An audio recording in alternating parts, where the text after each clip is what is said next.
Next dance is once again two dances. First part is going to be done by the women, which is called the Jingle Dress Dance. And then the second part, which is done by the men, which is called the Grass Dance. Now the Jingle Dress Dance comes to us from the Anishinaabe people, and they live way up around the Great Lakes in Wisconsin and Michigan. And there's a story that goes with this dance. They say not too long ago there was a mother who had a very, very ill daughter. And one night she had a dream. And in the dream she was told if she showed the women how to make a very special kind of dress with these little cones of jingles on it, if she showed them how to do a very, very special kind of dance, and if she sang a very special song for them, if she did all of these things, just as she was told in the vision, it would help her daughter to get well. Well, the next day, the mother showed the women how to make the dress with these little cones of jingles on it. She showed them how to do a very, very special kind of dance, and she sang a very special song for them. And sure enough, her daughter got well. And so the dance started out as a healing dance, but it's come down to us today as one of the more popular dance styles at the powwow gatherings. But I think one of the most interesting things about this dance is the sound that these little cones or jingles make on the dresses that the women wear when they dance. It has a very, very mysterious sound, and I think you can understand why this was part of a healing ceremony many, many years ago. The dance the men are going to do comes to us from the Sioux or Lakota people from way out in north and South Dakota. And it goes back, the origin, they say, goes back to when the people out in north and South Dakota depended on the buffaloes for many, many things. Number one, the buffalo was their source of food. Number two, the buffalo hides they would use to make their houses or teepees. Number three, the buffalo skin they would use to make their clothes. And number four, the buffalo bones they would use to make spoons, knives, needles to sew with, and the boys and girls used to take the buffalo ribs, which are very big. They would tie those together, and they'd make a sled out of it that they could slide down the grassy hills in North and South Dakota. But 300 or 400 years ago, the buffaloes didn't stay in one place. They wandered all over North and South Dakota. And because the people depended on the buffaloes for so many things, wherever the buffaloes would go, that's where the people would go. So the people moved from one camping area to a new camping area very often. But before they moved into a new camping area, there were a group of dancers that they would send out before the rest of the people. And these dancers would go into the new camping area and they would dance. But they were doing something else that was very important, because out in North and South Dakota, there's this very tall grass that grows. Not many trees, but a lot of tall grass. And what these dancers were doing is they were dancing, they were taking their feet and they were crushing down the tall grass. So when the rest of the people arrived, they'd have a nice smooth flat area to put up their camp. So first we're going to see the women with the Jingle Dress Dance, and then the men are going to come in and join them doing the grass dance.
Our next dance comes from the Winnebago people, and it's one of the favorite contest dances among all of the young boys and girls. And this is what the contest is. The dancers take a tiny feather, like the one you see there in his hand. They put the feather down on the ground, and then during the dancer has to go down and pick that feather up off the ground. But when they go down and pick the feather up, they do not pick the feather up with their hands. When they go down and pick that feather up, they have to pick the feather up with their mouth. And when they go down and pick it up, they are not allowed to put their hands on the ground. They are not allowed to put their knees on the ground, and they're not allowed to put their elbows on the ground. That's right. The only part of their body that may touch the ground are their feet. And I'd like all of you to watch Shooting Star very closely, because as soon as he's finished, we're going to see if we can get some of you to come up here and try this, okay? So this is a contest dance now from the Winnebagos.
Now, that didn't look that hard, did it? So we have some feathers. If you would like to try this, just come on over and we'll see if we can get a few people up here on our stage to help us out. Any young boys and girls, or mommies or daddies, or aunts and uncles, or grandpas or grandmas that'd like to try it, just come on over. Come over to the stage here and come up. Yeah, come on up. Come up. Up the staircase, up the staircase, up the staircase. Yeah. We're going to have just children on the stage, please. Just children. Just children on the stage. All right, come on. That's all we can take. We announce that's all we can take. That's it. I'm sorry, we only have about enough room up here for both. Let me see, what? No. How many more do we have? How many people we have? Let's see. Okay, let's see. 1, 2, 3, 4. Okay, we have 4 more spaces. Let's see. 1, 2, 2 more, 3, 4. You got it. Right there. Okay. Oh, she doesn't want to go? Okay, you can come. You can come. You can come. You can come. Come on. Come on. All right. No. That's it. All right. No, that's it. That's it. Sorry. That's it. We don't have any more. No more space. No more space. Sorry. I'm sorry. Sorry. If we had a bigger stage, we could do more, but we don't have a big stage here. So, all right. Now listen, all of you volunteers. All right, where's the jacket? The white Where did she go? Come here, sister. There she is. Right there. Yeah. All right. Okay. All right. Okay, volunteers, now listen very closely to these instructions. When you hear this part of the music like this,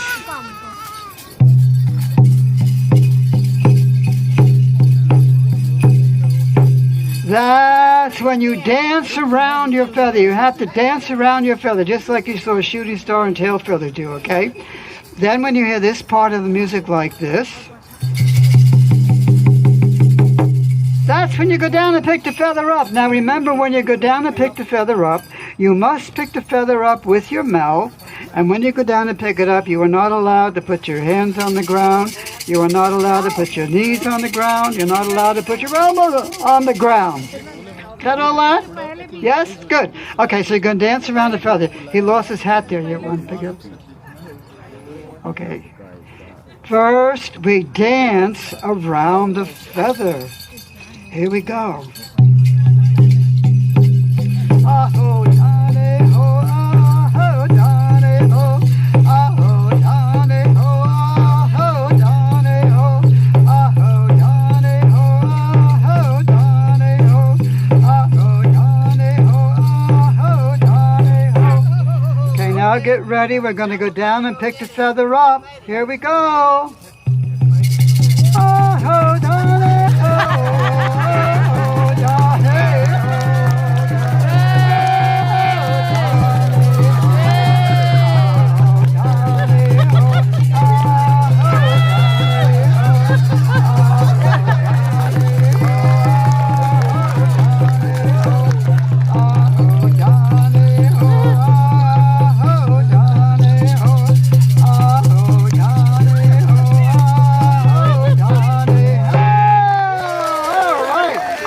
Listen, you keep those feathers and take them with you when you get home tonight. Teach Mommy and Daddy how to do that, okay? All right. Let's give them another nice hand.